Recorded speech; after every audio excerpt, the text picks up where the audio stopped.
thou? What, sir, carpenter? Where is thy leather apron and thy rule? You, sir, what trade are you? I beseech you, sir, be not out with me. Yet if you be out, sir, I can mend you. What meanest thou by that? Mend me, thou saucy fellow? Why, sir, cobble you. Thou art a cobbler, art thou? Oh, truly, sir, all I live by is with thee all. I meddle not in tradesmen's matters, nor women's matters. But wherefore art not in thy shop today? Why dost thou lead these men about the streets? Oh, truly, sir, to wear out their shoes, to get myself into more work. But indeed, sir, we make holiday to see Caesar. Wherefore rejoice? What conquest brings he home? What tributaries follow him to Rome to grace in captive bonds his chariot wheels? You blocks, you stones, you worse and senseless things. Oh, you hard hearts, you cruel men of Rome, knew you not Pompey? Many a time and oft have you climbed up to walls and battlements, to towers and windows, yea, to chimney tops, your infants in your arms, and there have sat the livelong day with patient expectation to see great Pompey pass the streets of Rome. And do you now put on your best attire? And do you now call out a holiday? And do you now strew flowers in his way that comes in triumph over Pompey's blood? Be gone! Run to your houses! Fall upon your knees! Pray to the gods! To intermit the light that needs must lie with this ingratitude! Go you down that way towards the Capitol. This way will I. Disrobe the images if you find them decked with ceremonies. May we do so? You know it is the feast of Lupercal. It is no matter. Let no images be hung with Caesar's trophies. All away and drive away the vulgar from the streets. So do you too, where you perceive them thick.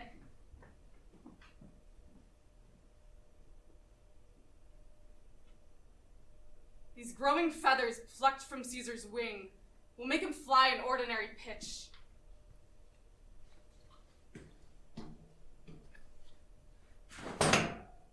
Who else would soar above the view of men and keep us all in servile fearfulness? Caesar! Caesar! Caesar! Caesar! Caesar! Caesar! Caesar! Caesar! Peace! Oh, Caesar, speak! Calpurnia! Here, my lord. Stand you directly in Antonius' way when he doth run his course. Antonius! Caesar, my lord. Forget not in your speed, Antonius, to touch Calpurnia. For our elders say, the baron, touched in this holy chase, shake off their sterile curse. I shall remember. When Caesar says do this, it is performed. Set on, and leave no ceremony out. Caesar! Who calls? Let every noise be still peace yet again. Speak! Caesar's turn to hear. Beware the Ides of March. What man is that? Set him before me, let me see his face.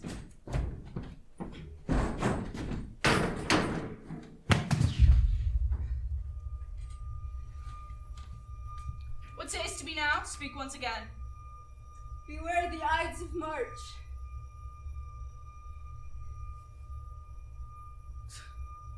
He is a dreamer. Let us leave him pass.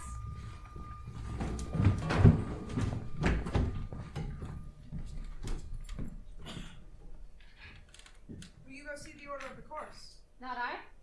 I pray you do. I am not gamesome. I do lack some part of that quick spirit that is in Antony. Let me not hinder Cassius your desires. I'll leave you. Brutus, I do observe you now of late. I have not from your eyes that gentleness and show of love as I was wont to have. You bear too stubborn and too strange a hand over your friend that loves you.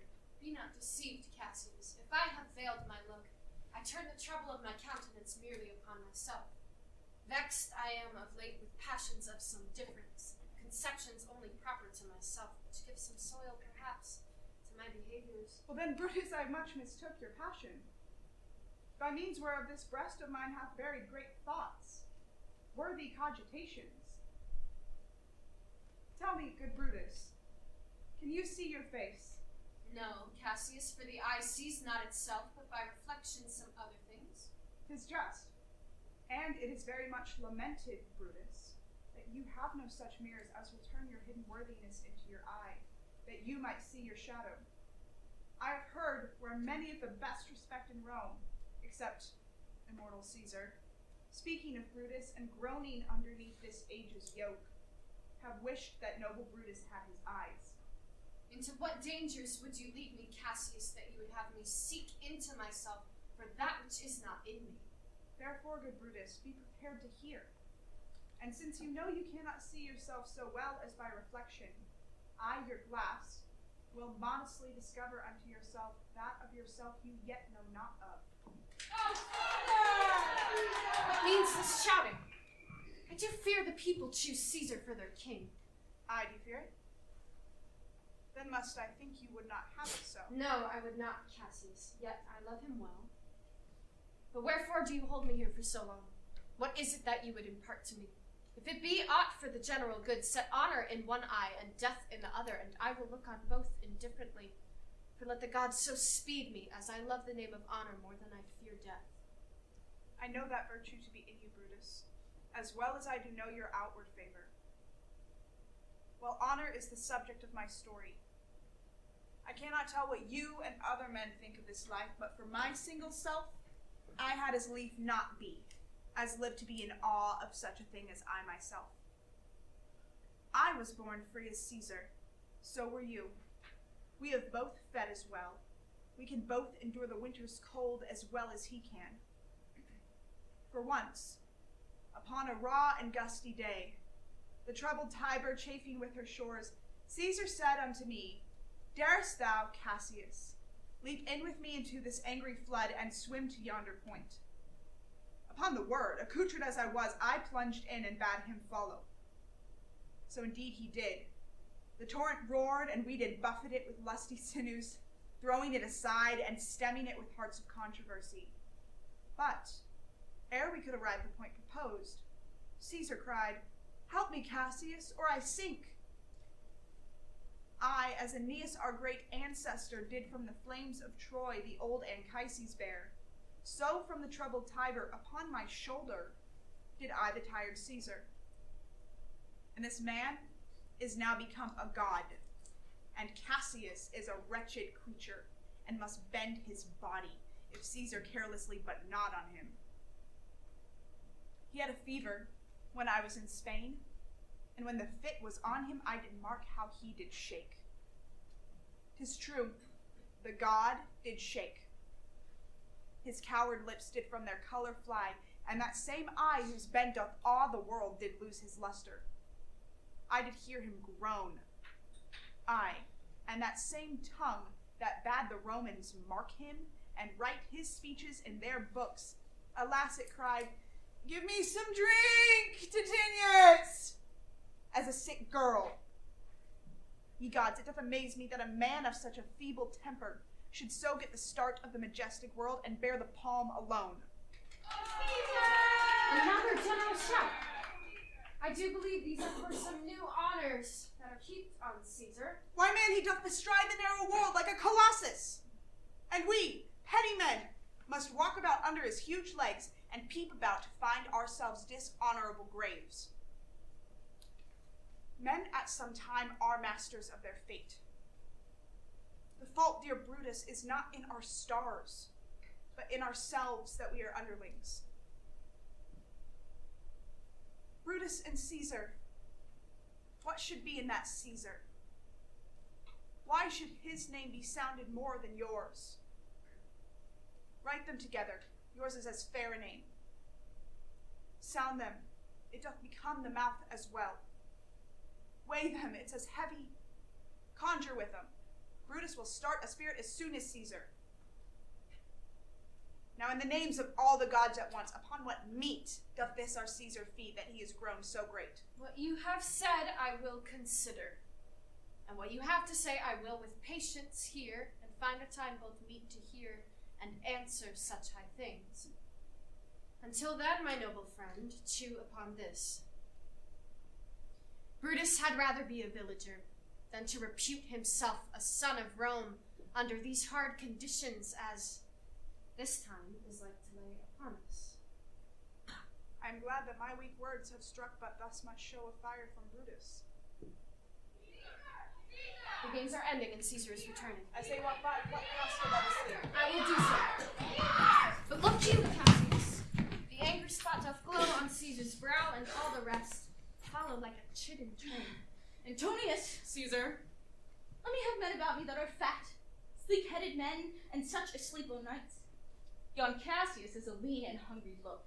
He thinks too much, such men are dangerous. fear him not, Caesar. He's not dangerous. He's a noble Roman and well-given.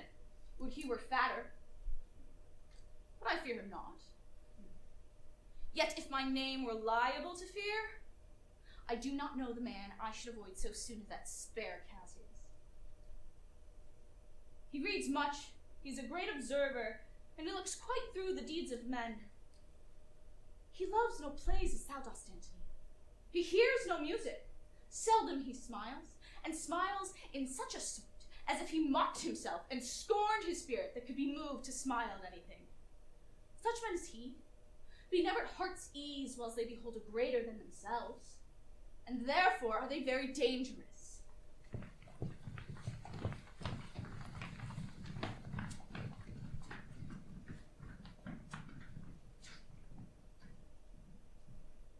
You hold me by the cloak. Would you speak with me? Aye, Casca, tell us what had chanced today that Caesar looks so sad. Well, you were with him, were you not? I should not then ask Casca what had chanced. Why, there was a crown offered him. And being offered him, he put it by at the back of his hand, thus. And the people fell, shouting. What was the second noise for? Why, for that too. They shouted thrice. What was the last cry for? Why, for that too. Was the crown offered him thrice? Aye, Harry was it. And he put it by thrice, each time gentler than other. And at every putting by my honest neighbors shouted. Who offered him the crown? Why, Antony. Tell us the manner of it, gentle Casca. He as well be hanged as tell the manner of it.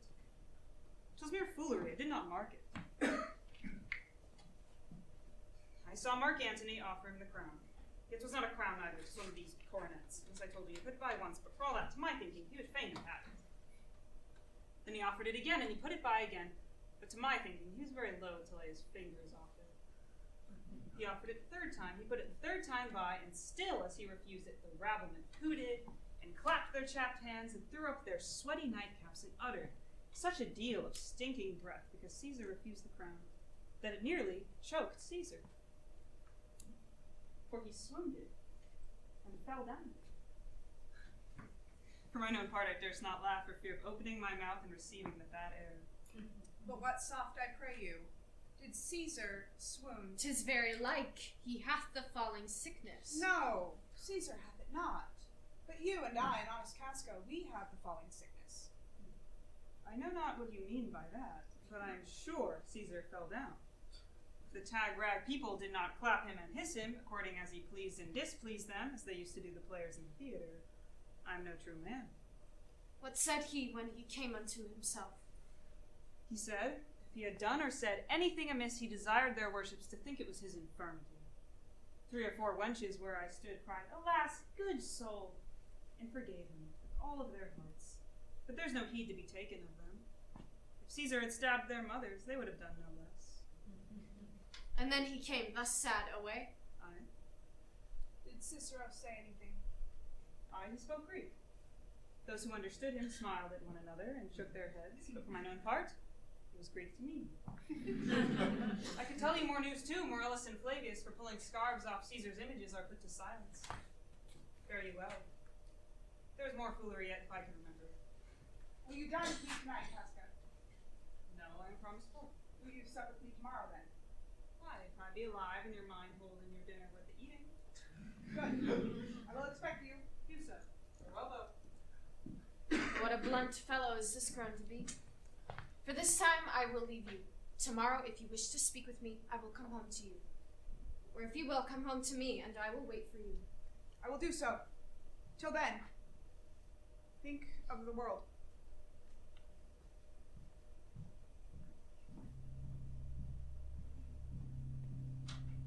Well, Brutus, thou art noble. Yet I see thy honorable metal may be wrought from that it is disposed. Therefore, it is meet that noble minds keep ever with their likes, for who so firm that cannot be seduced?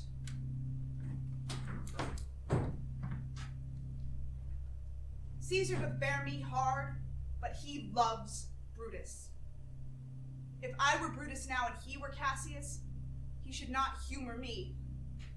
I will this night in several hands at his windows throw, as if they came from several citizens, writings all tending to the opinion that Rome holds of his name, wherein obscurely Caesar's ambition shall be glanced at. And after this, let Caesar seek him sure, for we will shake him. Or worse days endure.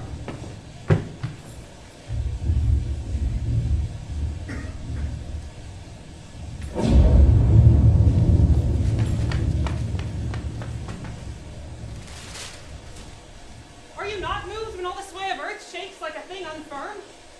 Oh, I have seen the tempests, when the scalding winds have rived the knotty oaks, and I have seen the ambitious ocean rage and swell and foam to be exalted with the threatening clouds, but never until tonight, never until now did I go through a tempest, dropping fire. A common slave, you know him well by sight, held up his left hand. It flamed and burned like 20 torches joined, yet his hand, not sensible of fire, remained unscorched. Besides, I not since put up my sword against the Capitol, I met a lion, who glared upon me and would surely vie without annoying me. When these prodigies do so conjointly meet, let not men say these are their reasons, they are natural. For I believe these are portentous things, and to the climate that they point upon. Who's there? A Roman. Oh, Casca, by your voice. Your ear is good. Cassius, what night is this? A very pleasing night to honest men. Whoever knew the heavens menace so? Those that have known the earth to be full of faults. For my part, I have walked about the streets, submitting me unto the perilous night.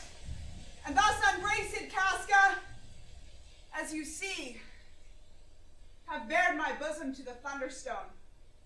And as the cross blue lightning did seem to open the breast of heaven, I did present myself, even in the aim and very flash of it. Wherefore did you so much tempt the heavens?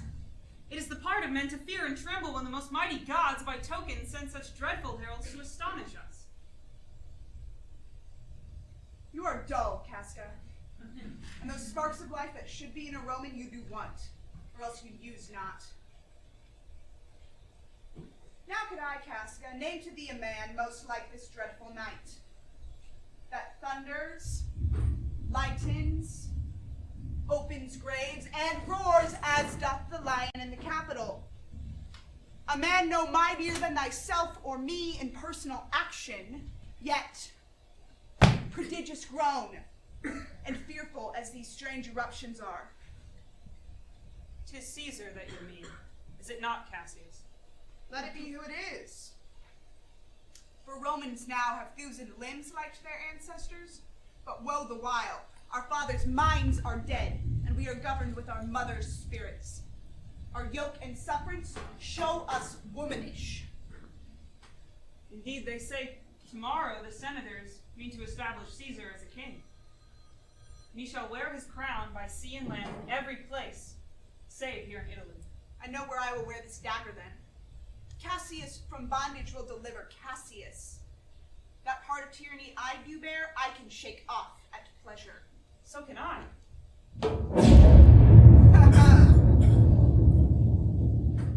So every bondman in his own hand bears the power to cancel his captivity. And why should Caesar be a tyrant then?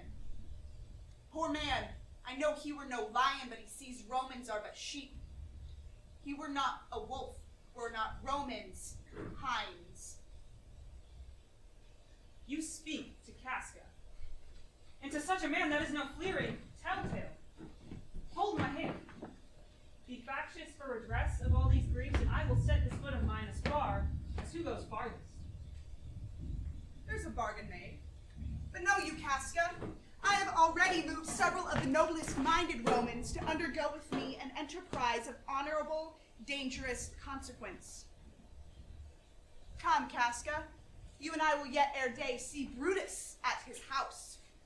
3 parts of the man are ours already, and the man entire on the 4th encounter yields him ours.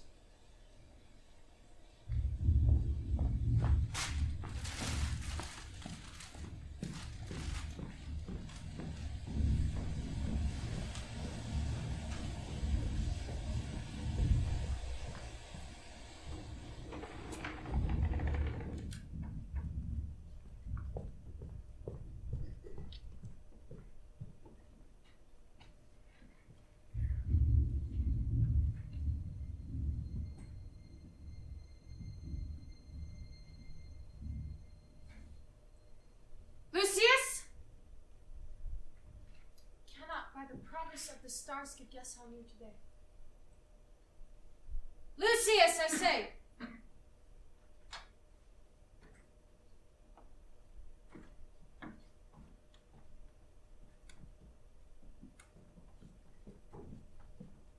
Called you, my lord? Lucius, bring me a lantern from my study. When it is lighted, come and call me here.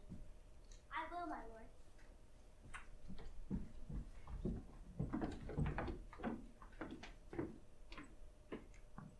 It must be by his death.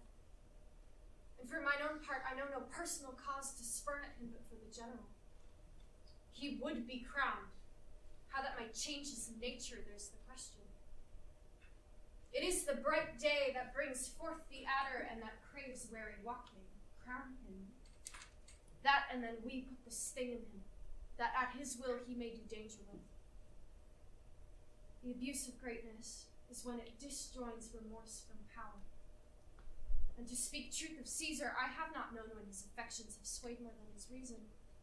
But 'tis a common proof that lowliness is young ambition's ladder, whereto the climber upward turns his face. But when he once attains the utmost round, he then unto the ladder turns his back, looks to the clouds, scorning the base degrees by which he did ascend. So Caesar may, and lest he may, prevent. And though the quarrel will bear no color for the thing he is, fashion it thus, that what he is augmented would run to these and these extremities. And therefore think of him as a serpent's egg, which hatched would as his kind grow mischievous, and kill him in the shell.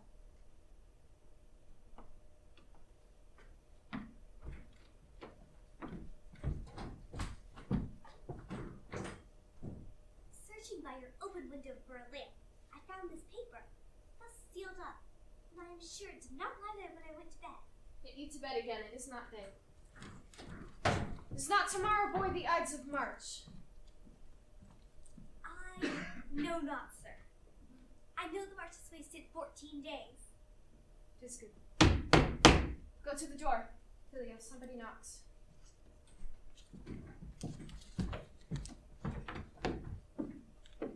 Brutus, thou sleepest awake, and see thyself. Speak, strike, redress.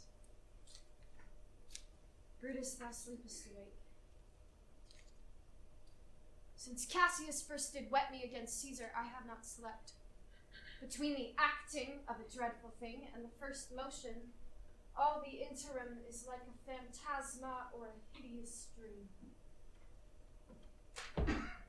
Sir, 'tis your brother Cassius at the door, who doth desire to see you. Is he alone? No, sir, there are more there with him. Do you know them? No, sir, their hats are plucked about their ears and half their faces buried in their cloaks, that by no means I may discover them by any marks of favor. Let them enter. They are the faction. O conspiracy, shamest thou to show thy dangerous brow by night when evils are most free? Oh, but then by day where wilt thou find a cavern dark enough to mask thy monstrous visage?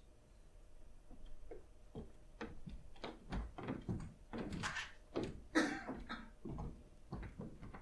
fear we are too bold upon your rest. Good morrow, Brutus. Do we trouble you? I have been up this hour awake all night.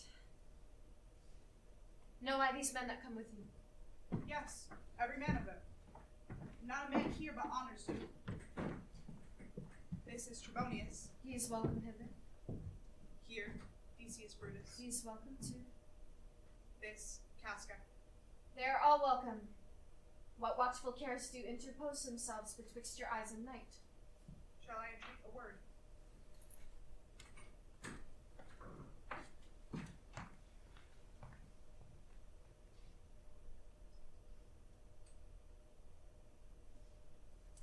Give me your hands all over, one by one. And let us swear our resolution. No, not an oath. If not the faces of men, the sufferance of our souls, the times of use. If these be motives weak, every man hence, back to his idle bed, and let high-sighted tyranny range on till each man drop by lottery. What other bond than secret Romans who spoke the word and will not palter? Shall no man else be touched but only Caesar? Theseus well urged. I think it is not meet that Mark Antony, so well beloved of Caesar, should outlive Caesar. Let Antony and Caesar fall together. Our cause will seem too bloody, Caius Cassius, to cut the head off and then hack at the limbs. For Antony is but a limb of Caesar. Let us be sacrificers, but not butchers, Caius. We all stand against the spirit of Caesar, and in the spirit of men there is no blood. Oh, that we could come by the spirit of Caesar and not dismember Caesar. But alas, he must bleed for it. And so, gentle friends, let's kill him boldly, but not wrathfully. Let us carve him as a dish fit for the gods, not hew him as a carcass fit for hounds. And as for Mark Antony, think not of him, for he can do no more than Caesar's arm when Caesar's head is off. And I fear him for the engrafted love he bears to Caesar. Noble Cassius, think not of him. If he loves Caesar, all that he can do is to himself. Take thought and die for Caesar. And that were much he should, for he is given to sports, to wildness, and to much company. There is no fear in him. Let him not die, for he will live and laugh at this hereafter. The clock is stricken 3. It is time to part, but it is doubtful yet whether Caesar will come forth today or no, for he is superstitious grown of late. Never fear that. If he be so resolved, I can never sway him. For he loves to hear that unicorns may be betrayed of trees, lions with toils, and men with flatterers. When I tell him he hates flatterers, he says he does, being then most flattered. Let me work, for I can give his humor the true bent, and I will bring it to the capital. The morning comes upon us. We'll leave you, Brutus. Good friends, disperse yourselves, but all remember what you have said, and show yourselves true Romans. Good gentlemen, let's look fresh and merrily. Let not our looks put on our purposes, but bear it as our Roman actors do, with untired spirits and formal constancy. So good morrow to you, everyone.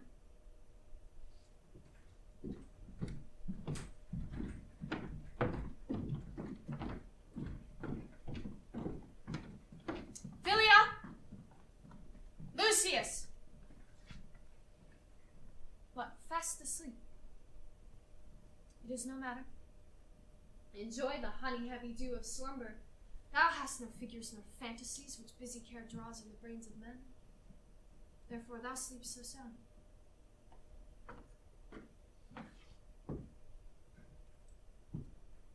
Brutus, my lord. Portia, what mean you? Wherefore rise you now? It is not for your health thus to commit your weak condition to the raw cold morning. Nor for yours neither. You ungently, Brutus, stole from my bed. And yesternight at supper you suddenly arose and walked about musing and sighing with your arms across, and when I asked what the matter was, you stared upon me with ungentle looks.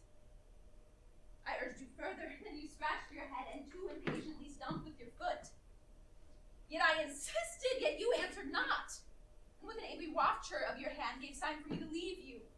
So I did, fearing to strengthen that impatience which seemed too much enkindled, and withal hoping it was but an effect of humors, which hath their hour with every man.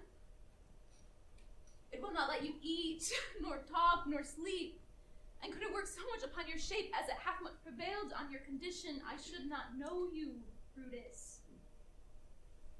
Dear my lord, make me acquainted with your cause of grief. I am not well in health, and that is all. Brutus is wise, And were he not in health, he would embrace the means to come by it. Why, so I do. Good Portia, go to bed.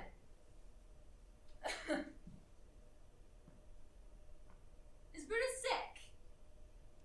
And is it physic to walk embraced and suck up the humors of the dank morning? What? Is Brutus sick? And will he steal out of his wholesome bed, endure the vile contagion of the night, and tempt the roomy and unpurged air to add unto his sickness? No, Brutus.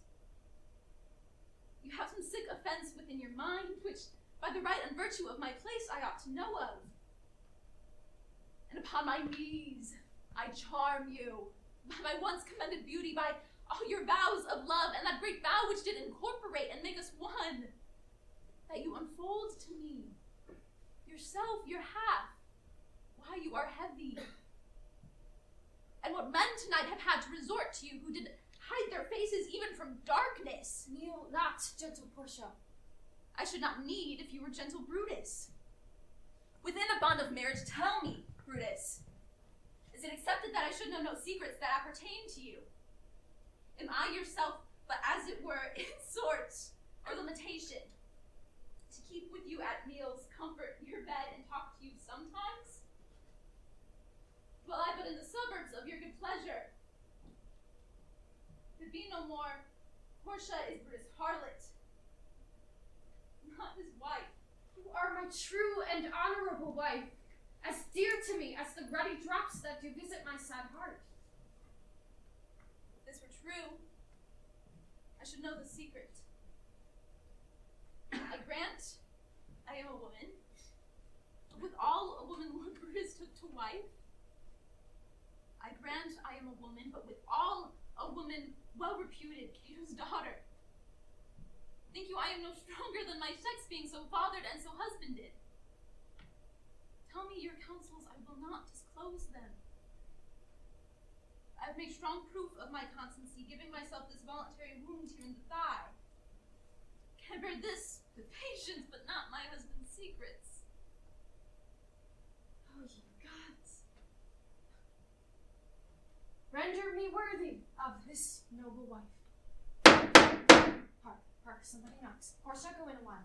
By and by thy bosom shall partake all the secrets of my heart, all my engagements I shall construe to thee, all the charactery of my sad ground. Leave me with haste. Philia! Philia, who's that knocks? He's a sick man that speaketh with you. Caius Ligarius. How? Vouchsafe good morrow from a feeble tongue. Oh, what a night you have chose out my Caius to wear a kerchief. I would you were not sick. I am not sick. If Brutus have in hand any exploit worthy the name of honor. Such an exploit have I in hand, Ligarius, had you a healthful ear to hear of it. By all the gods that wrote this vow before, I hereby discard my sickness. Soul of Rome. Brave son, derived from honorable loins, thou, like an exorcist, hast conjured up my mortified spirit.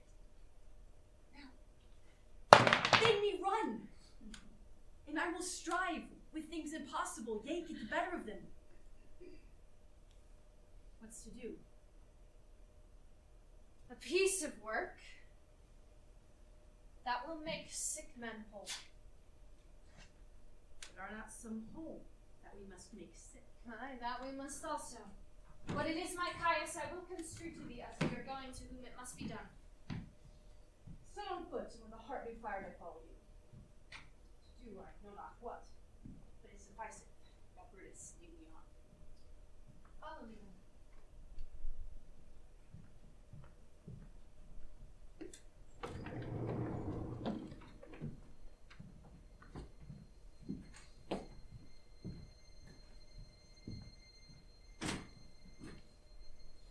Nor heaven nor earth have been at peace tonight. Thrice hath Calpurnia in her sleep cried, "Help hold they murder Caesar." Who's within? My lord.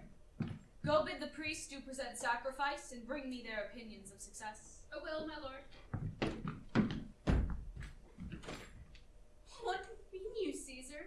Think you to walk forth? You shall not stir out of your house today. Caesar shall forth. The things that threatened me ne'er looked but on my back. When they shall see the face of Caesar, they are vanished. Caesar, I never stood on ceremonies, yet now they fright me. There is one within, besides the things that we have heard and seen. Those most horrid sights seen by the watch. Oh, Caesar, these things are beyond all use, and I do fear them.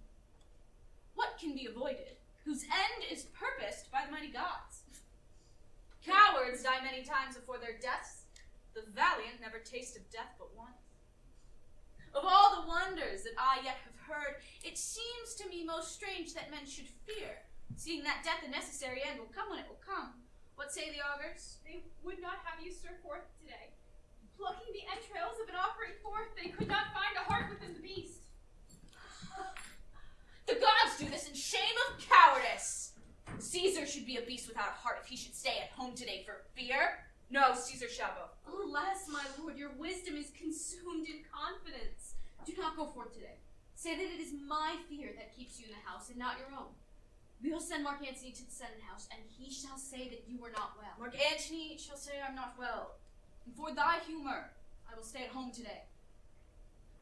Here's Decius Brutus, he shall tell them so. Caesar, all hail. Good morrow, worthy Caesar. I come to fetch you to the Senate house. You are come in very happy time, to bear my greeting to the senators and to tell them that I will not come today.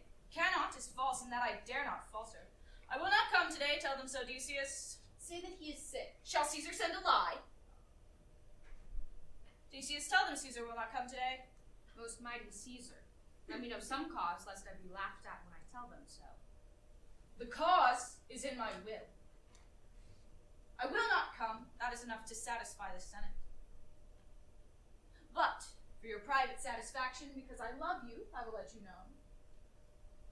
Calpurnia here, my wife, stays me at home. She dreamt tonight, she saw my statua, which like a fountain with 100 spouts did run pure blood, and many lusty Romans came smiling and did bathe their hands in it.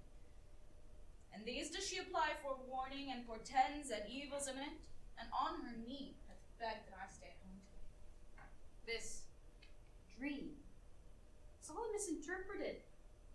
It was a vision, fair and fortunate. Your statute, spouting blood in many pipes, in which so many smiling Romans bathe, signifies that from you great Rome shall suck reviving blood, and that great men shall press for tinctures, stains, relics, and cognizance. This, by Calpurnia's dream, is signified. And this way have you well expounded. I have. You have heard what I can say. I know it now.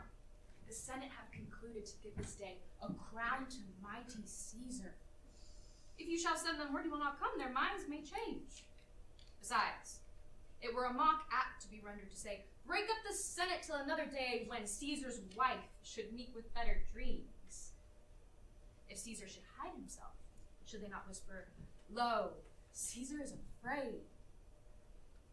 Pardon me, Caesar, for my dear love to our proceeding bids me tell you this, and reason to my love is life. How foolish do you fear see now, Calpurnia? I'm ashamed I did yield to them. Give me my robe, for I will go. See, Antony, that revels long o' nights, is notwithstanding up. Good morrow, Antony. Good morrow, Caesar. Go bid them prepare within. I am to blame to be thus waited for. What Brutus you stirred so early too? Good morrow, Casca. Caius Ligarius. Caesar was ne'er so much your enemy as that same ague which hath made you lean. I have an hour's talk in store for you today. Remember that you call on me. Be near me that I may remember you. Caesar, I will. So near will I be that your best friend shall wish I had been further. I thank you for your pains and courtesy. Good friends, go in and taste some wine with me. And we, like friends, straightway go together. That every like is not the same, O Caesar. The heart of Brutus yearns to think upon.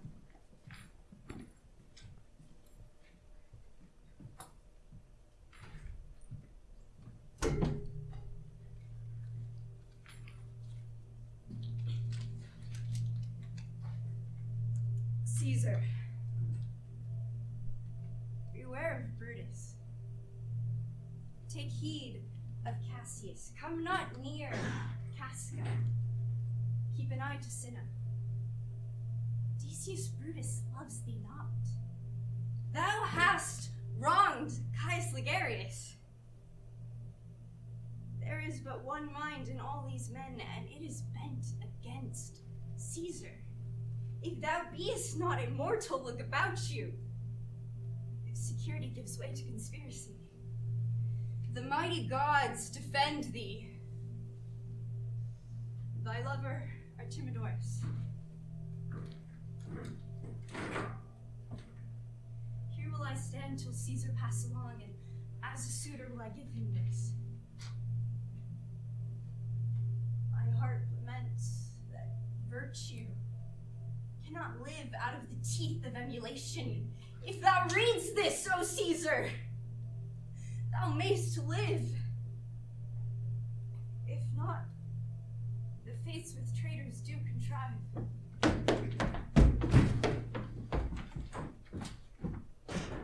I prithee, boy, run to the Senate house. What should I- Stay not to answer me, but get thee gone. Madam, where? Why dost thou stay? To know my errand, madam. I would have had thee there and here again, ere I can tell thee what thou shouldst do there. Though constancy be strong upon my side, set a huge mountain between my heart and my tongue. I have a man's mind, but a woman's might. How hard it is for women to keep counsel. Art thou here yet? Madam, what should I do? Run to the capital and nothing else, and so return to it and nothing else? Yes, bring me word, boy, if thy lord look well, for he went sickly forth. And take good note what Caesar doth, what suitors press to him. Hark, boy, what noise is that? I hear none, madam. Prithee, listen well. I heard a bustling rumor like a fray, and the wind brings it from the capital. Fellow! Come hither! Which way hast thou been? At mine own house, good lady. What it's so clock? About the 9th hour, lady. Thou hast come suit to Caesar, hast thou not? That I have, lady. If it will please thee, sir, to be so good to Caesar as to hear me, I shall beseech him to befriend himself. Why? Knowest thou any harms intended towards him? None that I know will be. Much that I fear may chance. Good morrow to you. I must go in. I be a weak thing the heart of women is. We grow faint. Run, Philia. Commend me to my lord. Say I am merry, and come to me again and bring me word what he doth say to thee. Brutus, the heavens speed thee in thine enterprise.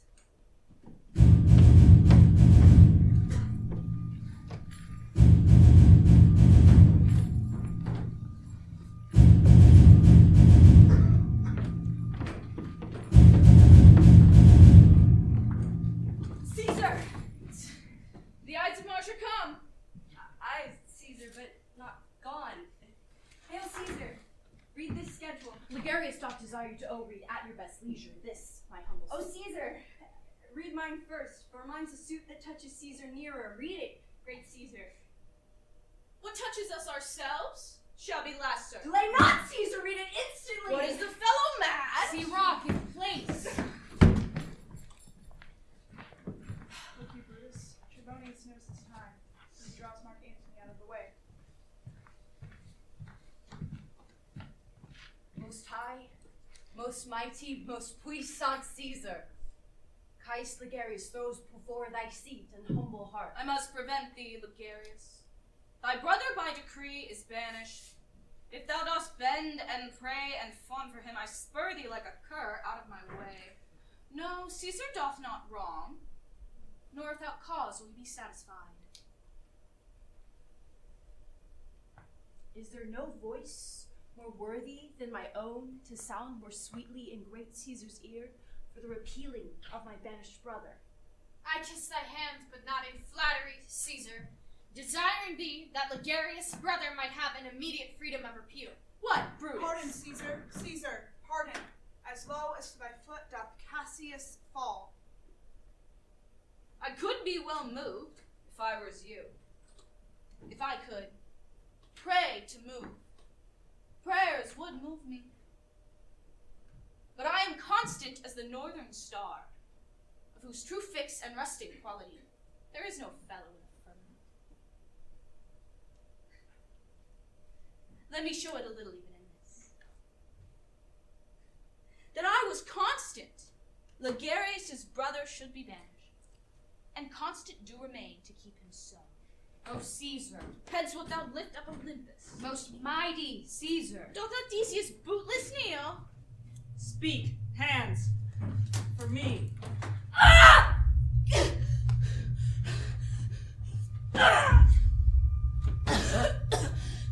Odysseus.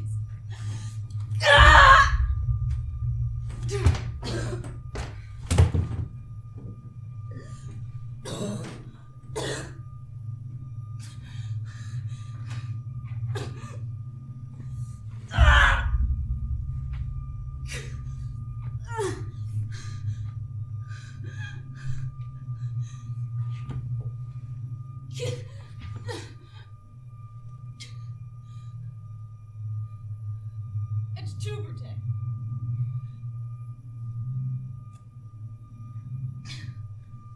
Then falls Caesar.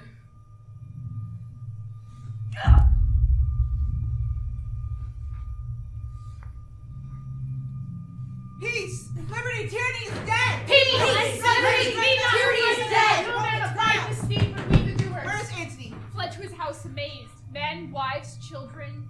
Stay or cry out and run as it were doomsday. Bates, we will know your pleasures. Stoop, Romans, stoop, and let us bathe our hands in the blood of Caesar. Then walk we forth even to the marketplace, and waving our red weapons o'er our heads, let's all cry peace, freedom, and liberty. How many ages over shall this our bloody scene be acted over in accents yet unknown and states yet unborn? So often shall the not of us be called the men that gave their country liberty. What, shall we forth? Aye, every man away. Brutus shall lead. Soft. Who comes here? Welcome, Mark Antony.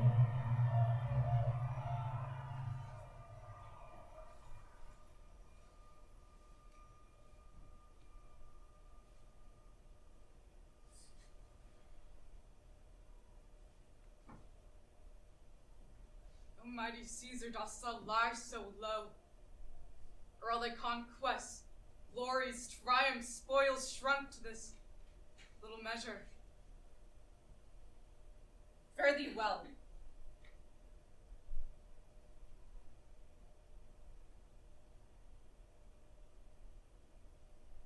I know not, gentlemen, what you intend. Who else must be let blood? Who else is rank? If I myself, there is no hour so fit as Caesar's death hour, nor no instrument of half that worth as those your swords, made rich with the most noble blood of all this world. I do beseech you, if you bear me hard now, whilst your purpled hands do reek and smoke, fulfill your pleasure. Live 1,000 years, I shall not find myself so apt to die. No place will please me, so no mean of death, as here by Caesar, and by you cut off, the choice and master spirits of this age. O Antony, beg not your death of us. Though now we must appear bloody and cruel, as by our hands in this our present act you see we do. Yet you see but our hands, and this the bleeding business they have done. Our hearts you see not, they are pitiful. Our arms in strength of malice, and our hearts of brother's temper do receive you in with all kind love, good thoughts, and reverence. Your voice will be as strong as any man's in the disposing of new dignities. Only be patient till we have appeased the multitude beside themselves of fear. Then we will deliver you the cause, why I, that did love Caesar when I struck him, have thus proceeded. I doubt not of your wisdom. Gentlemen all, alas, what shall I say? My credit now stands on such slippery ground that one of two bad ways you must conceit me, either a coward or a flatterer. That I did love thee, Caesar, oh, 'tis true. That I, as many eyes as thou hast wounds, weeping as fast as they stream forth thy blood, it would become me better than to close in terms of friendship with thine enemies. Pardon me, Julius. Caius Cassius. The enemies of Caesar shall say this, then in a friend it is called modesty. I blame you not for praising Caesar so, but what compact mean you to have with us? Shall you be pricked in number of our friends, or shall we on and not depend on you. Friends, am I with you all and love you all upon this hope, that you shall give me reasons why and wherein Caesar was dangerous? Else this were a savage spectacle. Our reasons are full of such good regard, Antony, that were you yourself the son of Caesar, you should be satisfied. That's all I seek. And am moreover suitor that I may produce his body to the marketplace, and in the pulpit, as becomes a friend, speak in the order of his funeral. You shall, Mark Antony. Brutus, a word with you. Do not consent that Mark Antony speak at his funeral. Know you how much the people may be moved by that he will utter. Under your pardon, I will myself into the pulpit person and give the cause of our Caesar's death. What Antony shall speak, I will protest he speaks by leave and by permission. It shall advantage us more than do us wrong. I know not what may fall. I like it not. Antony, here, take you Caesar's body. You will not, in your funeral speech, blame us, but you will speak all good you can devise of Caesar. And you shall say you do it by our permission, else you shall have no hand at all about his funeral. And you will be speaking in the same pulpit whereto I am going after my speech is ended. Be it so. I do desire no more. Prepare the body then, and follow us.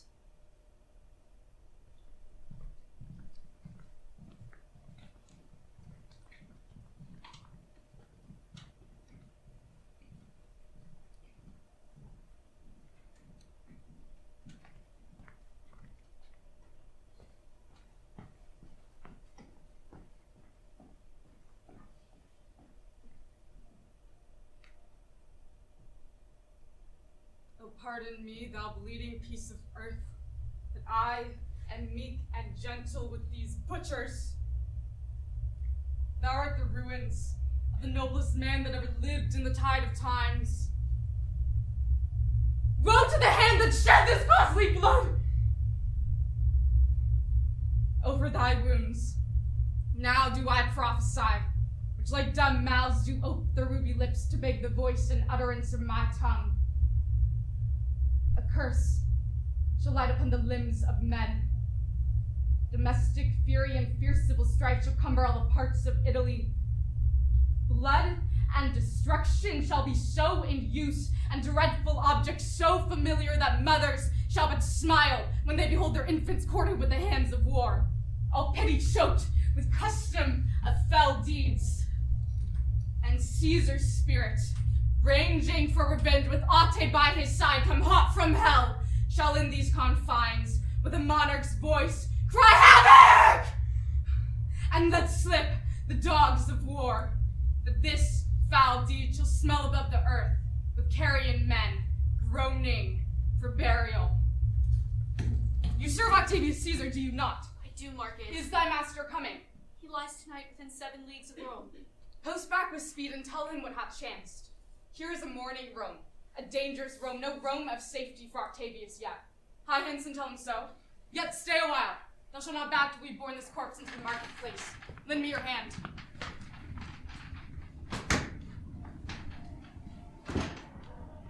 We will be satisfied. Satisfied. Brutus. Reason. Brutus. Reason. Reason. Cause. Brutus. Cause.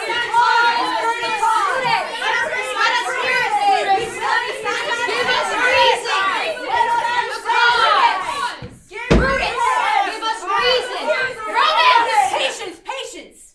Brutus ascends. Romans, countrymen, and lovers, hear me for my cause, and be silent that you may hear. Believe me for mine honor, and have respect to mine honor that you may believe.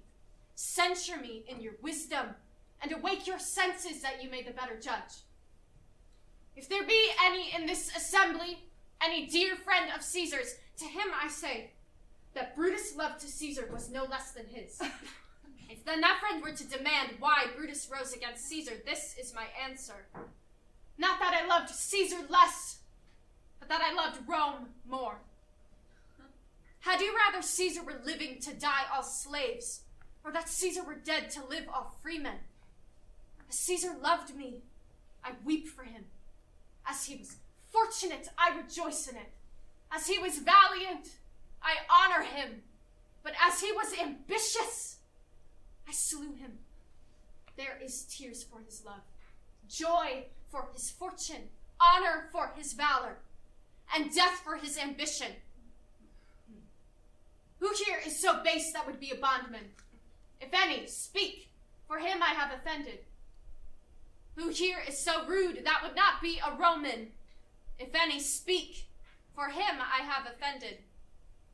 Who here is so vile that will not love his country? If any, speak, for him I have offended. I pause for a reply. None, Brutus, none. Then none have I offended. Here comes his body, mourned by Mark Antony, who, though he had no hand in his death, he shall receive the benefit of his dying. A place in the commonwealth, as which of you shall not? With this I leave you, that as I slew my best lover for the good of Rome, I hold the same dagger for myself when it shall please my country to need my death. Countrymen, stay here with Antony, to grace to Caesar's corpse and grace his speech, which Antony, by our permission, is allowed to make. We will hear Mark Antony. For Brutus' sake, I'm beholden to you. Twere best you speak no harm of Brutus here. This Caesar was a tyrant! Romans, countrymen, lend me your ears. I come to bury Caesar, not to praise him. The evil that men do lives after them. The good is often interred with their bones, so let it be with Caesar. The noble Brutus hath told you Caesar was ambitious. If it were so, it was a grievous fault, and grievously hath Caesar answered it. Here, under leave of Brutus and the rest, for Brutus is an honorable man, so are they all honorable men. Come I to speak in Caesar's funeral. He was my friend, faithful and just to me. But Brutus says he was ambitious, and Brutus is an honorable man. He hath brought many captives home to Rome, whose ransoms did the general coffers fill. Did this in Caesar seem ambitious, when that the poor have cried, Caesar hath wept? Ambition should be made of sterner stuff. Yet Brutus says he was ambitious, and Brutus is an honorable man. You all did see that on the Lupercal I thrice presented him a kingly crown, which he did thrice refuse. Was this ambition? Yet Brutus says he was ambitious, and sure, he is an honorable man. I speak not to disprove what Brutus spoke, but here I am to speak what I do know. You all did love him once, not without cause. What cause withholds you then to mourn for him? No judgment. Thou art fled to brutish beasts, and men have lost their reason. Bear with me, my heart is in the coffin there with Caesar, and I must pause till it come back to me. There's no nobler man in all of Rome than Antony. He begins to speak again. But yesterday, the word of Caesar might have stood against the world. Now lies he there, and none so poor to do him reverence. O masters, if I were disposed to stir your hearts and minds to mutiny and rage, I should do Brutus wrong, and Cassius wrong, who you all know are honorable men. I will not do them wrong. I'd rather choose to wrong the dead, to wrong myself and you, than I will wrong such honorable men. But here's a parchment with the seal of Caesar. I found it in his closet. 'Tis his will. The will of Caesar? Common service testament, which, pardon me, I do not mean to read. And they must go and kiss dead Caesar's wounds and dip their napkins in his sacred blood, yet make a paraffin for memory, and dying, legend it within their wills, bequeathing it as a rich legacy unto their issue. Read it! Please, gentle friends, I must not read it. It is not me. You know how Caesar loved you. You were not wood. You were not stones, but men. And being men, bearing the will of Caesar, it will inflame you. It will make you mad. 'Tis good you know not that you are his heirs. Please stay a while. I have overshot myself to tell you of it. No, here I wrong the honorable men whose death is they were not honorable! They were traitors! Yes! Then make a ring about the corpse of Caesar, and let me show you him that made the will.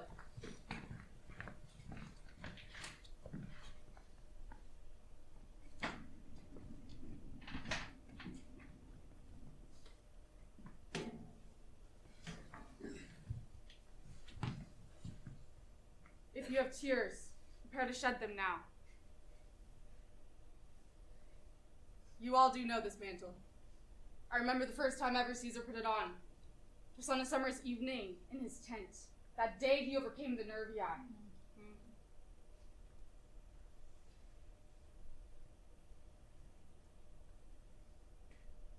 In this place, Brand Cassius staggered through.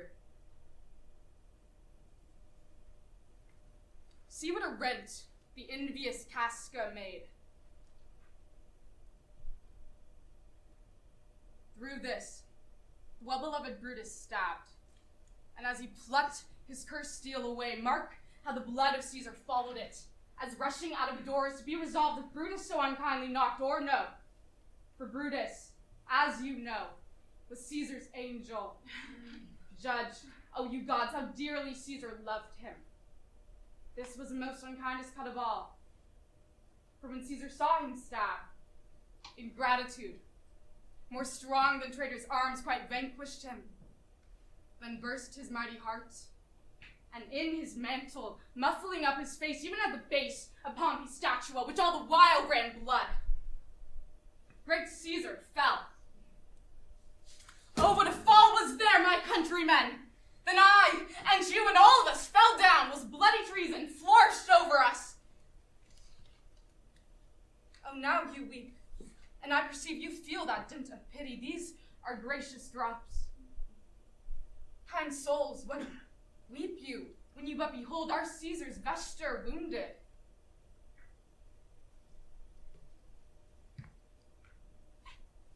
Here is himself, marred, as you see, with traitors.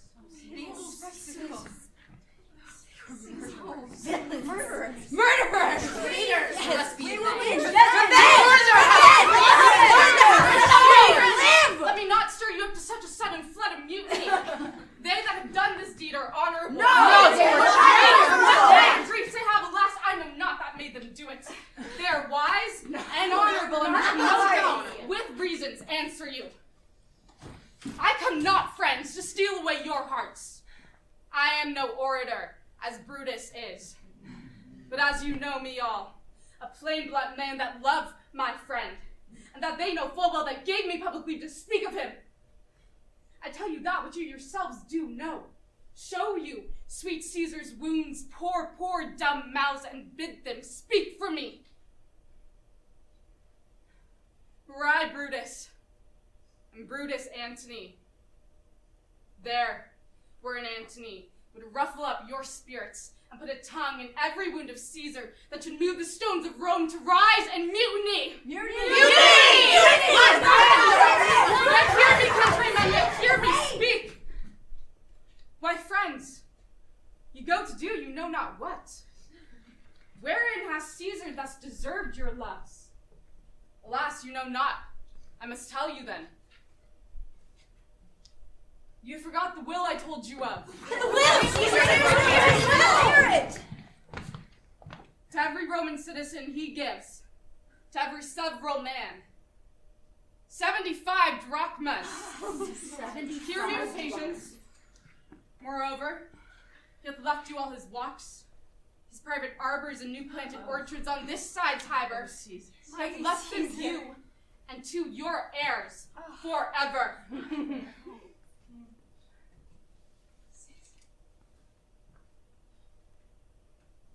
Here was a Caesar! Yes! When comes such another? Never! Take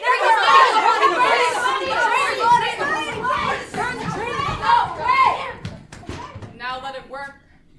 Mischief, thou art afoot. Take thou what course thou wilt. How now, fellow? Sir, Octavius has already come to Rome. Where is he? He and Lepidus are at Caesar's house. And thither will I straight to visit him. He comes upon a wish. Fortune is merry, and in this mood will give us anything. I heard him say, Brutus and Cassius are rid like madmen through the gates of Rome. Belike they had some notice of the people, how I had moved them. Bring me to Octavius. I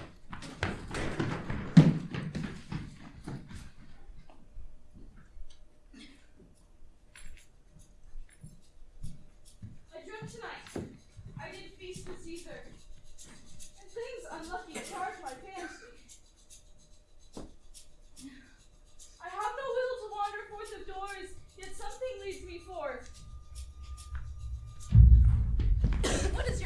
Whither art thou going? Where do you dwell? Are you a married man or bachelor? Answer, every man directly. I am briefly. I and wisely. I and truly you were best.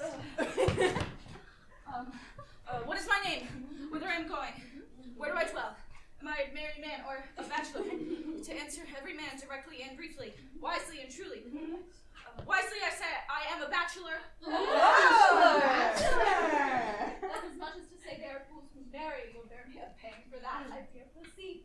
Directly I am going to Caesar's funeral. Oh, as a friend or an enemy? As a friend. Oh, that matter is answered directly. For your dwelling, briefly. Briefly, I dwell by the capital. The capital! Your name, sir, truly. Truly, my name is Cinna. Cinna?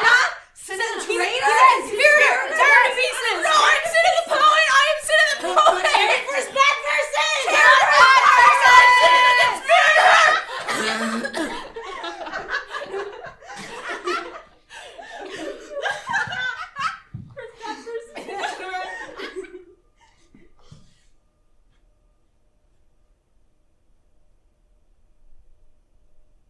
It is no matter. His name's Cinna. Pluck, but his name out of your heart. And turn him going!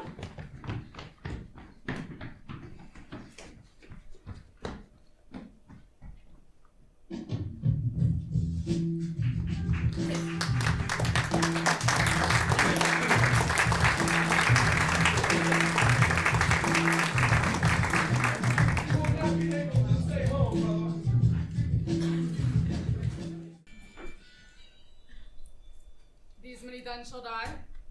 Their names are pricked. Your brother too must die. Consent you, Lepidus. I do consent. Prick him down, Antony. Upon condition your nephew shall not live. That is your sister's son, Mark Antony. He shall not live. Look. The spot I damn him. But Lepidus, go you to Caesar's house. Fetch the will hither, and we shall determine how to cut off some charge and legacies. What, shall I find you here? Or here or at the capital.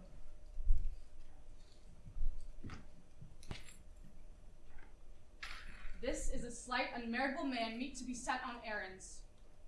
Is it fit, the threefold world divided, he should stand one of the three to share it? So you thought him, and took his voice who should be pricked to die in our black sentence and prescription. Octavius, I have seen more days than you, and though we lay these honors on this man to ease ourselves of divers slanderous loads, he shall but bear them as an ass bears gold, to groan or sweat under the business, either led or driven as we point the way. Then having brought our treasure where we will, then take we down his load, and turn him off, like to them to Yas, to shake his ears and graze in commons. You may do your will, but he's a tried and valiant soldier. So is my horse, Octavius. And for that I do appoint in store of provender. It is a creature I teach to fight, to wind, to stalk, to run directly on, his corporal motion governed by my spirit. And in some taste is Lepidus but so. He must be trained and taught and bid go forth, a barren-spirited fellow, one that feeds on abject orts and imitations, which out of use and staled by other men begin his fashion. Do not talk of him, but as property. And now, Octavius, listen great things. Producing Cassius or loving powers, we must straight make head. Therefore let our alliance be combined. Our best friends made, our means stretched, and let us presently go sit in council. Though covert matters may be best disclosed, in open peril surest answered.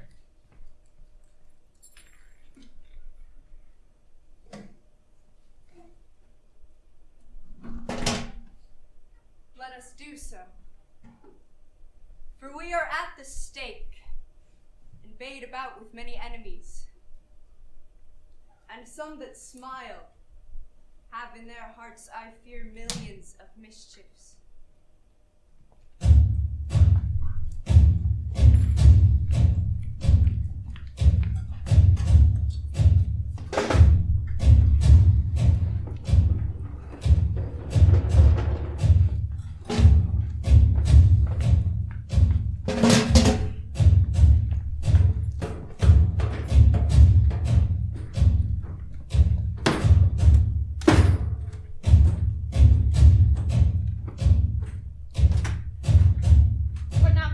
Is Cassius draw near? He is at hand, and greeted me with courtesy, respect enough, but not with such familiar instances, or with such free and friendly conference as he hath used of old. Thou hast described a hot friend cooling. Stand, ho, speak the word along. Give the word, ho, and stand. Stand. Stand.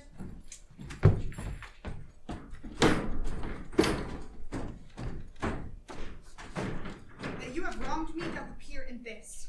You condemned and noted Lucius Pella for taking bribes here of the Sardians, wherein my letters praying on his side because I knew the man were slighted off. You wronged yourself to write in such a case. In such a time as this, it is not meet that every nice offense should bear his comment. Let me tell you, Cassius, you are much condemned to have an itching palm to sell and mark your offices to gold to undeserved. I an itching palm.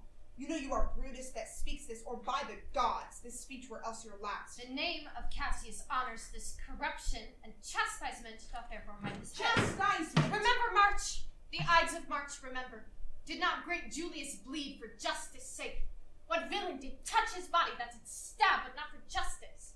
What shall one of us that struck down the foremost man of all the world before supporting robbers, shall we now contaminate our fingers with base bribes? Sell the mighty space of our large honors for so much trash as may be grasped us. I had rather be a dog and bay the moon than such a Roman. Brutus, bait not me. I'll not endure it. You forget yourself to hedge me in. I am a soldier. I older in practice, abler than yourself to make conditions. Go to, you are not. I am. I say you are not. Urge me no more. I shall forget myself. Have mind upon your health, and tempt me no further. Away, slight man. It's possible. Hear me, for I will speak. Must I give way in room to your rash choler? Shall I be frighted when a madman stares? Oh, ye gods, must I endure all this? Aye, all this and more. Fret till your proud heart break. Go show your slaves how choleric you are. Make your bondmen tremble. Must I budge? Must I observe you? Must I stand and crouch under your testy humor? By the gods, you shall digest the venom of your spleen, though to split you, for from this day forth I'll use you for my mirth. Yea, for my laughter when you are waspish. Is it come to this? You say you are a better soldier, let it appear so. Make your vaunting true, and it shall please me well, for I shall be glad to learn of noble men. You wrong me in every way. You wrong me, Brutus. I said an older soldier, not a better. Did I say better? If you did, I care not. When Caesar lived, he durst not thus have moved me. Peace, peace, you durst not have so tempted him. I durst not. No. What? Durst not tempt him. For your life you durst not. Do not presume too much upon my love. I may do that I will be sorry for. You have done that you should be sorry for. There is no terror, Cassius, in your threats, for I am so well armed in honesty that they pass me by as the idle wind, which I respect not. I did send to you for certain sums of gold, for I can raise no money by vile means. By the gods, I'd rather coin my heart and drop my blood for drachmas than to wring from the hard hands of peasants their vile trash by any indirection. I did send to you for certain sums of gold to pay my legions, which you denied me. Was this done like Cassius? Should I have answered Caius Cassius so? When Marcus Brutus grows so covetous to lock such rascal countess from his friends, be ready, gods! With all your thunderbolts, dash him to pieces! I denied you not! You did! I did not! He was a fool, but brought my answer back. Brutus hath rived my heart. A friend should bear his friend's infirmities, but Brutus makes mine greater than they are. I do not until you practice them on me. You love me not. I do not like your faults. A friendly eye could never see such faults. Flatterers could not. Yet they do appear as huge as high Olympus. Come, Antony, and young Octavius, come. Revenge yourselves alone on Cassius. For Cassius is aweary of the world, hated by one he loves, braved by his brother, checked like a bondman, all his faults observed, set in a notebook, learned and conned by rote to cast into my teeth. Oh, I could weep my spirit from mine eyes. Here's my dagger, and here my naked breast, within a heart dearer than Plutus mine, richer than gold. Take it forth if thou beest a Roman. I that deny thee gold will give thee my heart. Strike as thou didst at Caesar, for I know when thou hated Caesar worse, thou lovest him better than ever thou loved Cassius. Sheath thy dagger. Be angry what you will, it will have scope. Do what you will, dishonor shall be humor. Cassius. Cassius, you are yoked with a lamb that bears anger as the flint bears fire, who much enforced shows a hasty spark. But the street is cold again. Hath Cassius lived to be but mirth and laughter to his Brutus, when grief and blood ill-tempered vexeth him? When I spoke that, I was ill-tempered too. You confess so much. Give me your hand. And my heart too. O Brutus, What is the matter? have you not patience enough to bear with me, when that rash humor which my mother gave me makes me forgetful? Yes, Cassius. And from henceforth, when you are over earnest with your Brutus, you'll think your mother chides and leave you so.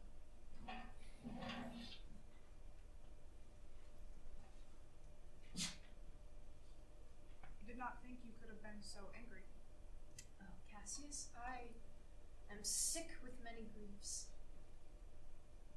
Of your philosophy you make little use, if you give place to accidental evils. No man bears sorrow better.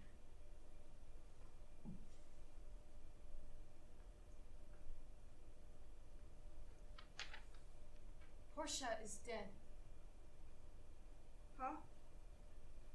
Portia, She is dead. how escaped I killing when I crossed you so? Upon what sickness? Impatient of my absence, and grief that young Octavius and Mark Antony do grow so strong.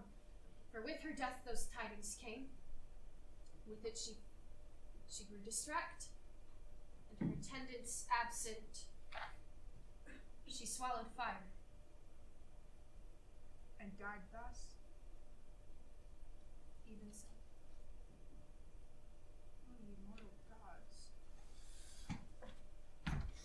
Speak no more of her, I beg you. Lucius, a bowl of wine. In this I bury all unkindness. Cassius. My heart is thirsty for that noble pledge. Fill, Lucius, till the wine or swell the cup. I cannot drink too much of Brutus' love. Messala?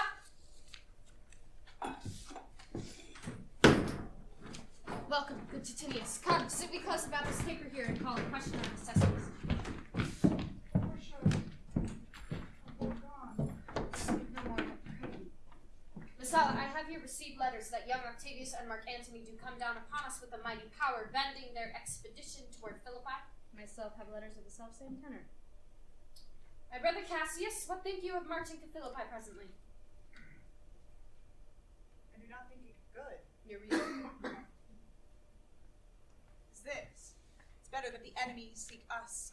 So shall he waste his means, weary his soldiers, doing himself offense, whilst we, lying here, are full of rest, defense, and nimbleness. Good reasons must of force give way to better. The people betwixt this land and Philippi do stand but in forced affection, for they have grudged us contribution. The enemy marching along by them shall make a fuller number up, come on new added, encouraged. From this advantage we cut him off. If we meet him at Philippi, these people at our back. Hear me, good brother. Under your pardon, you must know besides that we have tried the utmost of our friends. Our legions are brimful, and our cause is ripe. There is a tide in the affairs of men, which, taken at the flood, leads on to fortune. Omitted, all the voyage of their life is bound in shallows and in miseries. On such a full sea are we now afloat, and we must take the current when it serves, or else lose our ventures. Then with your will, go on. We'll along ourselves, and meet them at Philippi. There's nothing more to say. No more. Good night. Early tomorrow we rise, and hence. Lucius, my gown. Farewell, Titinius. Good night, Messala. Good night, Lord Brutus. Noble Cassius. Good night and good repose. Oh, my dear brother. This was an ill beginning of the night. Never let such division come between our souls. Let it not, Brutus.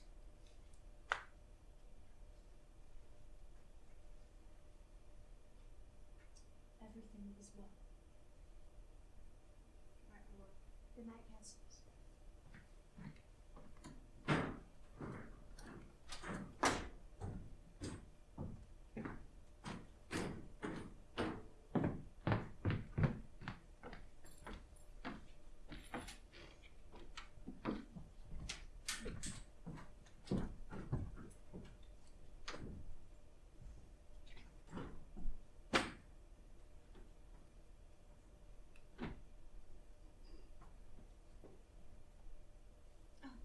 Look, Lucius, the book I sought for so.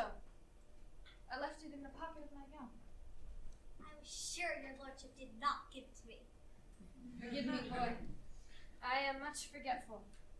I trouble thee much, but thou art willing.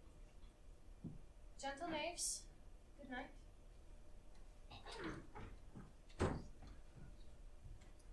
I will not do thee so much trouble as to wake thee. Now let me see. Is not the leaf turned down where I last left reading? Pages.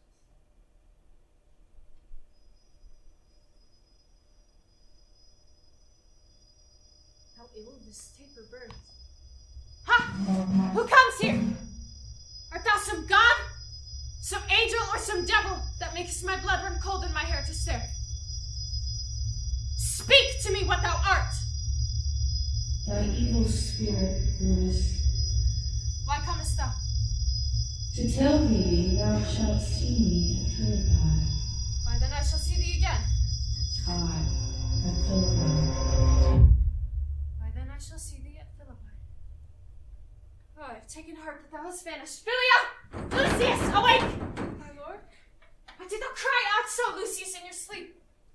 I did not cry out, my lord. Saw you anything, Philia? Nothing, my lord. Go, Philia, go. Commend me to my brother Cassius and bid him set on his powers betimes before, and we will follow. Shall be done, my lord.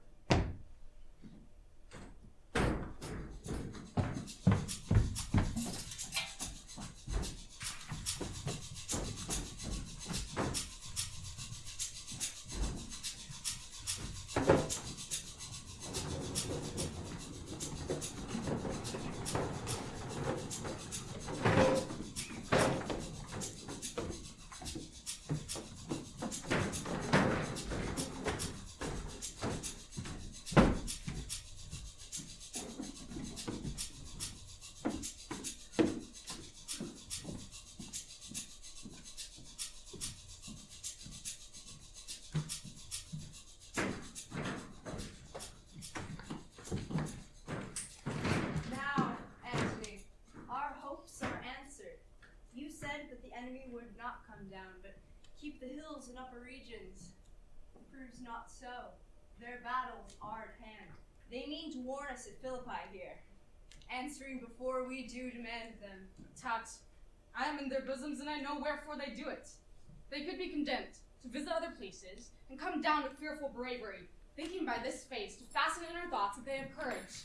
But 'tis not so. Very generals, the enemy comes on in gallant show, their bloody sign of battle is hung out. Something to be done immediately. Octavius, lead your battle softly on the left hand of the even field. Upon the right hand I keep thou the left. Why do you cross me in this exigent? I do not cross you, but I will do so.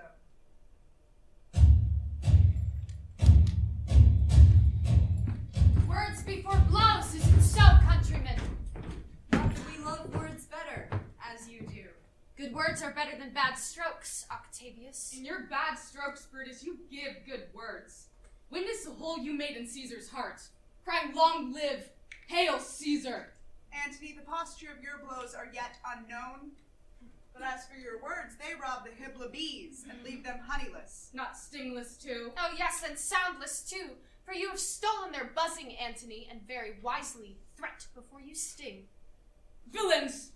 You did not so when your vile daggers hacked one another in the sides of Caesar.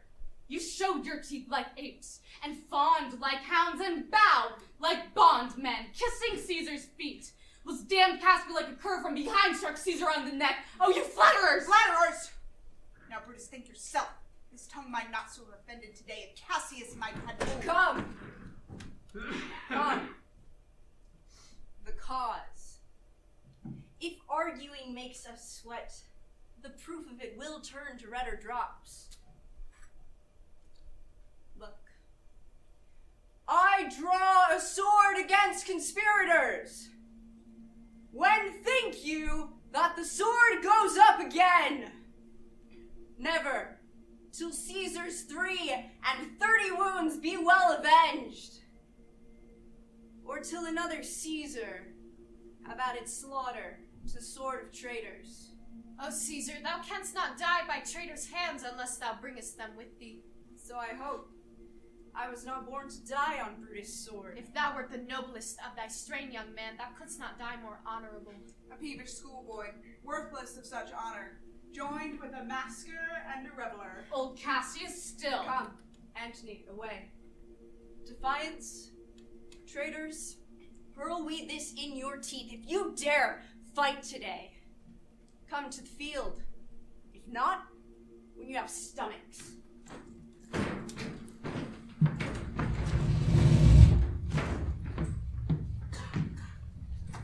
Why now blow wind, swell billow, and swim bark? The storm is up, and all is on the hazard. Messala, my lord, a word. Tinius, What says my general? Tinius. Today is my birthday, as was this very day Cassius born. Give me thy hand, Tinius.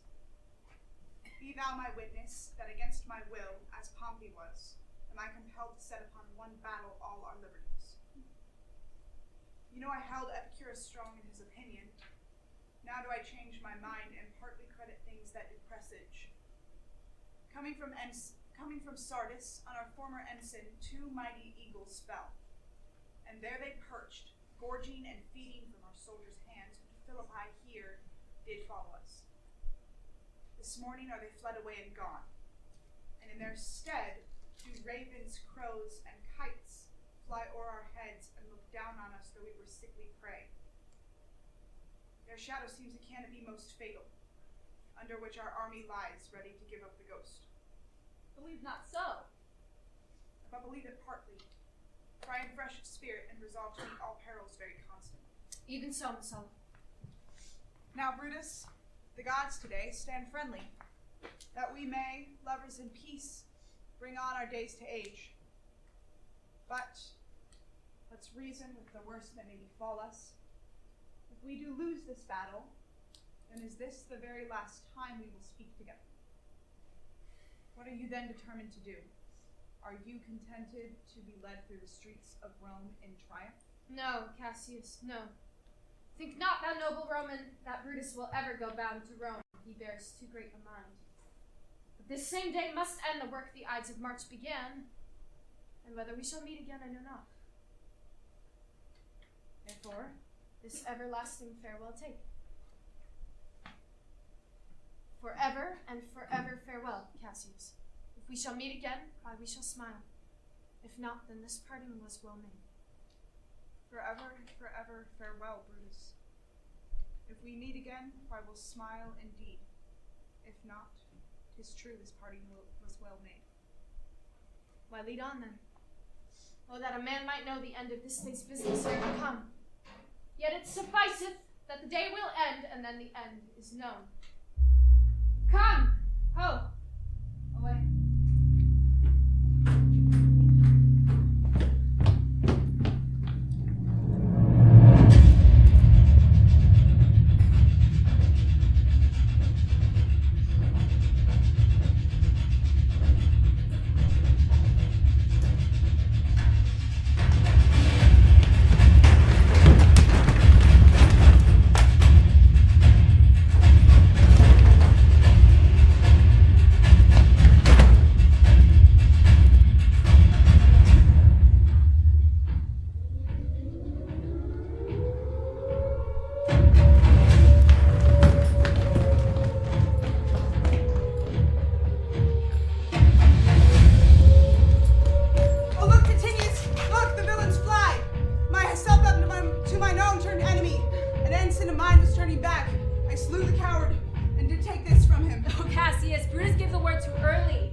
tents wherein I received fire. They are, my lord. Hie thee to yonder troops and back again, that I may rest assured whether yon troops are friend or enemy. I'll be here again even with a thought. Go, Pinderus, get higher on that hill. My sight was ever thick. Regard to Tinius and tell me what thou knowest about the field. This day I breathed first. Time has come round. And where I did begin, there I shall end. My life has run its compass. Sirrah, what news? Oh, my lord! What news? Titinius is enclosed round about with men. Now they are almost on him. How, Titinius? Oh, he's taken.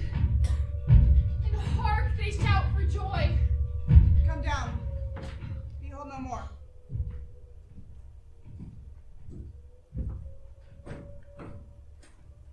Come hither, Sirrah.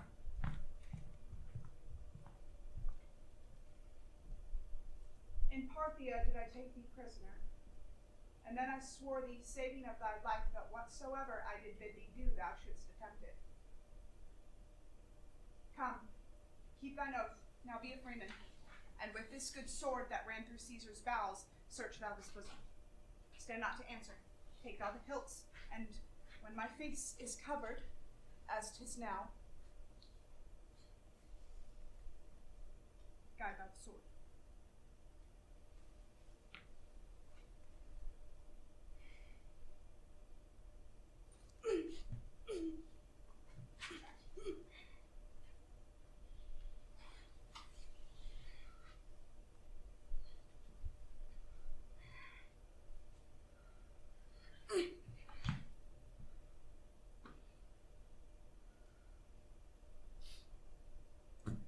Now I am free, yet would not so have been, durst I had done my will. Cassius, far from this country Pinderus shall run, where never Roman will make note of him. Oh, it is but change to Tinius. For Octavius is overthrown by noble Brutus' power, as Cassius' legions are by Antony. These tidings will well comfort Cassius. It's not that he that lies upon the ground. He lies not like the living. It's not that he. No. It was he, Messala. Mistrust of good success hath done this deed. O hateful heir, melancholy's child. Pinderus! Where art thou, Pinderus? Seek him, Titinius, whilst I go to meet the noble Brutus. Thrusting this report into his ears. For piercing steel shall be as welcome to the ears of Brutus as tidings of this son. Hi, Messala, I will seek for Pinderus the while. Why dost thou send me forth, brave Cassius? Did I not meet thy friends?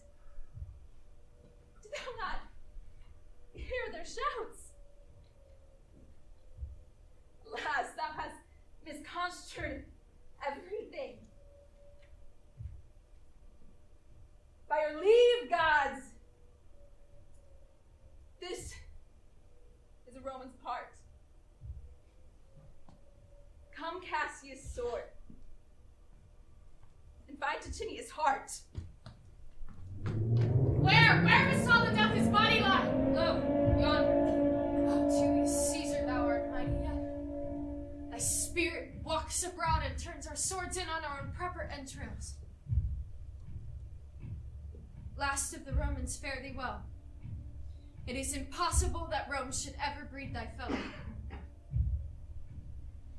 Friends, I owe more tears to this dead man than you shall see me pay. I shall find time, Cassius. I shall find time. Go, therefore, to the field. 'Tis 3 o'clock, and Romans, yet ere night we shall try fortune in second fight.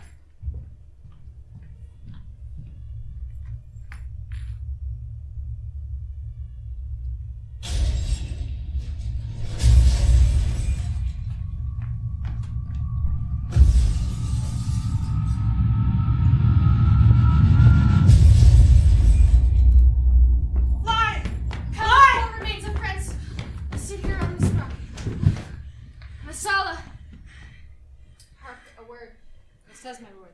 Why this? The ghost of Julius Caesar hath appeared to me several times by night. At Sardis once, and this last night in Philippi fields. I know my hour is come. Not so, my lord. Nay, it is, Messala. Thou seest the world how it goes. The enemy has beat us to the pit, and it is far nobler to leap in ourselves than tarry till they push us. Messala, thou knowest that we two went to school together. Even for that, our love of old, I prithee, hold down my sword hilts, whilst I run on it. That is not an office for a friend, Fly, my lord, there is no tyranny here. Good countrymen, it doth please me that yet in all my life I knew no man but he was true to me. I shall have more glory by this losing day than Antony and Octavius shall attain unto. Fly, Lucius. Fly, Papilio. Go, my prince. I will follow. Messala!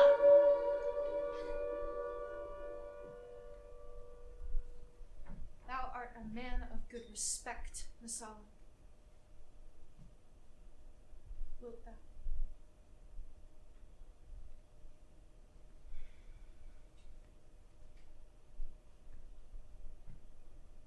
Give me your hand first.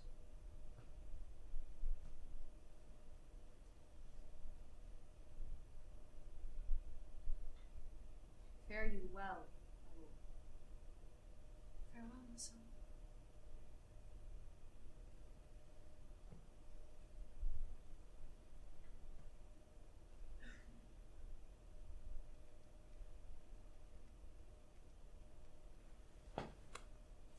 Oh, Julius Caesar! Rest now. I killed thee with not half so good a will.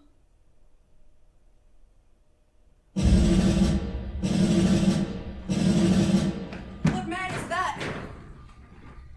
Messala, where is my master? Free from the bondage you are in, Lucius? The conquerors can but make a fire of him. For only Brutus overcame himself, and no man else hath honor by his death. So Brutus should be found. This was the noblest Roman of them all. All the conspirators, save only he, did that they did in envy of great Caesar.